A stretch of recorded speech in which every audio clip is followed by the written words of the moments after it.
Berlian, berbagi kemuliaan Ramadan hanya di kantor Kementerian Agama Kota Banda Aceh.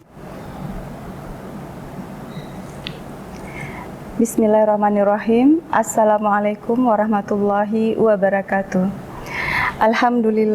Alhamdulillahirabbil alamin wa bihi nasta'in ala umurid dunya waddin wassalatu wassalamu ala asrafil anbiya'i wal mursalin wa ala alihi wa sahbihi ajmain. Segala puji kita panjatkan kehadirat Allah, Tuhan semesta alam. Selawat dan salam kita sanjungkan kehadirat Nabi besar Muhammad sallallahu alaihi wasallam beserta keluarga dan sahabat beliau hingga yaumil akhir.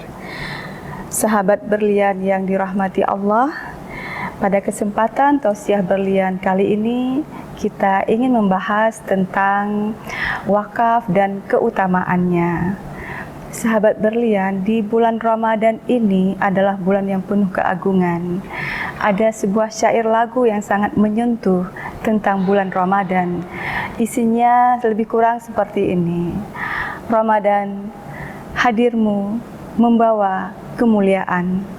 Denganmu beribu-ribu dosa dihapuskan.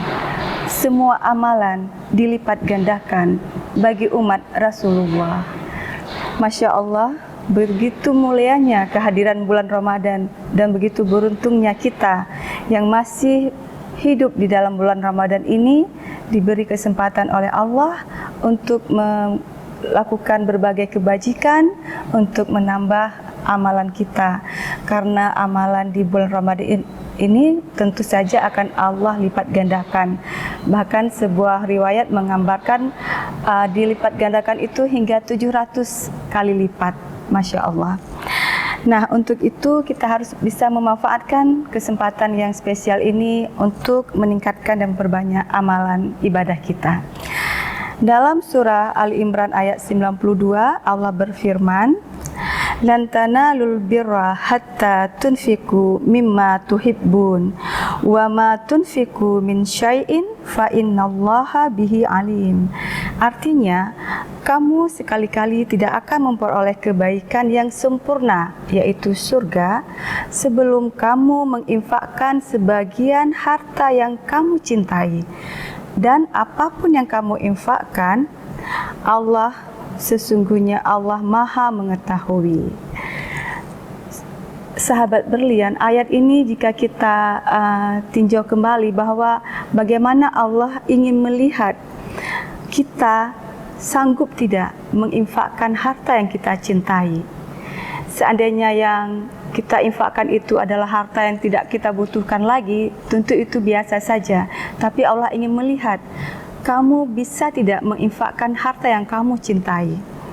Nah, ayat ini menunjukkan bahwa tingkat kebaikan seorang hamba itu diukur bukan dari banyak atau sedikitnya pemberian atau sedekahnya, namun Allah mengukurnya dengan seberapa besar kerelaan hambanya dalam menginfakkan harta yang dia cintai. Nah, bagaimana kita bisa menjaga infak kita, sedekah kita ini terus berkelanjutan? Dalam Islam itu dikenal dengan salah satu cara menginfakkan sedekah agar berkelanjutan adalah dengan wakaf. Mengapa?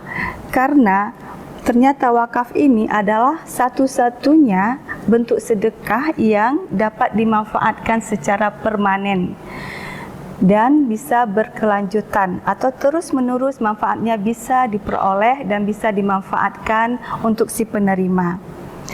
Wakaf itu dalam secara bahasa berarti berhenti atau menahan, dan secara istilah itu diartikan menyerahkan harta yang dapat dimanfaatkan oleh umat kepada seseorang atau seorang pihak yang menerima dan diambil hasilnya saja. Nah, dengan tetap mempertahankan benda harta tersebut, ya, benda harta tersebut tetap kepemilikannya kepada Allah. Sehingga apa? Sehingga benda wakaf itu tidak bisa lagi diperjualbelikan, tidak bisa lagi diwariskan, dan tidak bisa lagi untuk dihibahkan ataupun digadaikan. Nah, sahabat berlian, kita ingin tahu mengapa para nabi atau sahabat pada masa Rasulullah sangat ingin menginfakkan atau berwakaf, karena ada sebuah riwayat ya tentang tanah Khaybar. Dalam riwayat ini dikisahkan bahwa Umar mendapatkan bagiannya tanah di Khaybar, kemudian beliau menemui Rasulullah. Kemudian beliau berkata, "Ya Rasulullah, aku telah mendapatkan bagian tanah bagiku dan hal itu sangat berharga. Maka berikanlah arahanmu, wahai Nabi, apa yang aku lakukan terhadap tanah ini?" Kemudian Nabi menjawab, "Jika engkau menghendaki, engkau mewakafkan tanah ini dan engkau sedekahkan hasilnya." Lalu Umar menyedekahkan tanahnya yang di Khaybar. Lalu Umar berkata, "Sesungguhnya tanah ini tidak boleh dijual, tidak boleh dihibahkan, tidak boleh diwariskan, tetapi disedekahkan hasilnya untuk orang fakir, untuk kerabat, untuk memerdekakan budak, untuk kepentingan di jalan Allah, dan untuk Ibnu Sabil." Nah, orang yang mengurusinya tidak mengapa jika dia makan dari sebagian hasil menurut yang ma'rufnya, sesuai dengan kebaikannya, atau dia memberi makan para kerabatnya. Nah, sahabat, berikut dari hadis tersebut kita bisa memahami bahwa betapa nanti wakaf ini akan terus berkelanjutan karena ainnya wakaf itu tidak boleh diperjualbelikan. Nah, keutamaannya apa dalam berwakaf? Yang pertama tentu pahalanya akan mengalir terus-menerus. Kenapa? Karena manfaatnya pun akan mengalir terus-menerus. Nah, dalam hal kita mewakafkan harta, kita harus memahami bahwa harta yang kita wakafkan itu harus benar-benar milik kita dan harus benar-benar itu merupakan sesuatu yang berharga. Tidak boleh kita mewakafkan harta yang masih dalam sengketa, tidak boleh kita mewakafkan harta warisan bersama yang belum jelas pembagiannya. Apalagi harta yang memang sudah dijadikan jaminan di bank, itu tidak sah wakafnya. Nah, ada salah satu sabda Nabi yang mengatakan bahwa jika manusia telah meninggal dunia, maka putuslah semua amalnya kecuali 3 perkara, yaitu sedekah jariah, ilmu yang bermanfaat, dan anak soleh yang mendoakannya. Para jumhur ulama sepakat yang dimaksud dengan sedekah jariah ini adalah wakaf. Nah, kemudian apalagi nih keutamaannya dalam berwakaf? Yang kedua, pahala kebaikannya sesuai dengan kemanfaatan harta wakaf. Jadi sahabat berlian, jika wakaf kita peruntukkan untuk seluas-luasnya umat dan untuk masyarakat yang lebih umum, maka pahala yang mengalir tentu lebih luas dan lebih besar. Jadi disarankan mewakafkan sesuatu itu jangan terlalu dikhususkan untuk satu pihak saja. Kenapa? Karena Nabi dalam hadisnya mengatakan bahwa barang siapa yang mewakafkan kudanya di jalan Allah karena keimanannya kepada Allah dan mempercayai janji-janji Allah, maka hausnya, kotorannya, dan laparnya kuda tersebut akan menjadi timbangan kebaikan orang tersebut di hari kiamat.